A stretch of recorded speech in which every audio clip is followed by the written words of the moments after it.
Hello everyone and welcome to the latest edition of Business Africa, your weekly magazine program on African economy.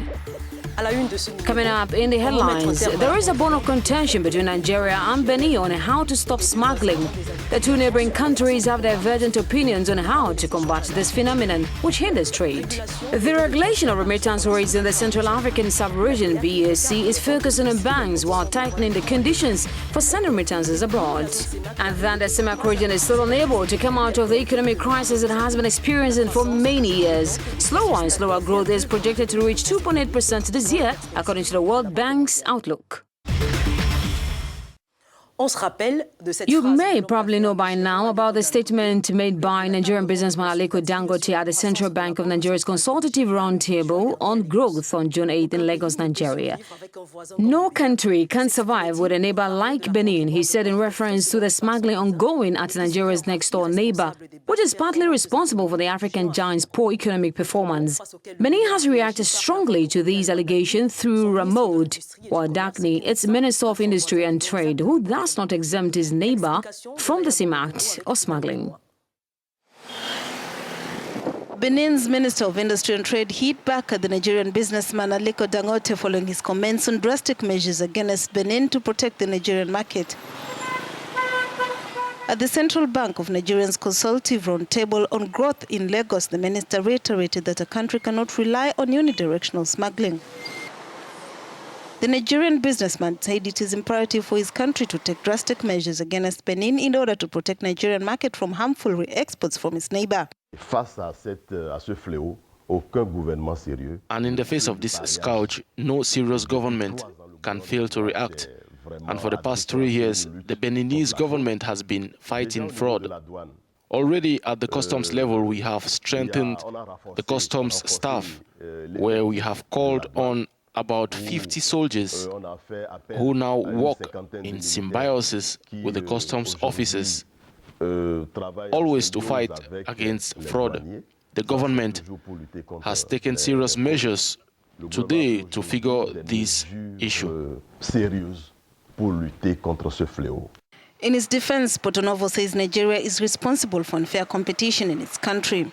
Well aware of the horrors of smuggling in any economy, Benin, 70% of whose exports are destined for the ECOWAS region, mainly Nigeria, is playing the card of caution. Nigeria has also suspended the accounts of certain actors in the textile, rice and palm oil sector, the main commodities from Benin, which it does not produce. Corruption linked to various fraudulent activities, including smuggling and other illegal trafficking, caused Africa to lose more than a quarter of its gross domestic product in 2018, according to the Executive Secretary of the United Nations Economic Commission for Africa. People in Central Africa have been experiencing a real headache for some time now when it comes to money transfers outside the sub-region.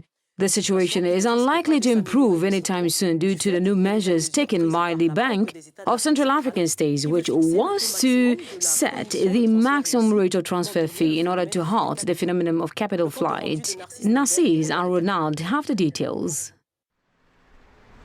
The Bank of Central African States has issued new guidelines to regulate money transfers in the region. From now on, agents are no longer allowed to charge commissions exceeding 1% of the amount sent in the context of international money transfers entering the CEMAC zone. According to the Office of the Governor of the bank, if the money sent comes from a worker's income, the maximum commission applicable is 0.50%. Companies specializing in the export of raw materials to the West have also come under attack from the bank. It has accused them of failing to repatriate import revenues. In its drive to consolidate the remittance sector in the CEMAC current zone, the bank believes it is time to put an end to laxity. It has tightened the conditions for transferring funds outside the CEMAC zone in order to avoid a drastic reduction in its foreign exchange reserves. The new rules are likely to hit importers hard. They are already finding it difficult to pay their suppliers abroad. BIAC serves as the central bank for Cameroon, Gabon, Republic of Congo, Equatorial Guinea, the Central African Republic and Chad. How can Central Africa, reeling from an economic crisis, further develop and increase its gross domestic product, despite the many obstacles that confronts it? A question with Dr. Ousmane Dori of the African Development Bank will provide answers to just after this break.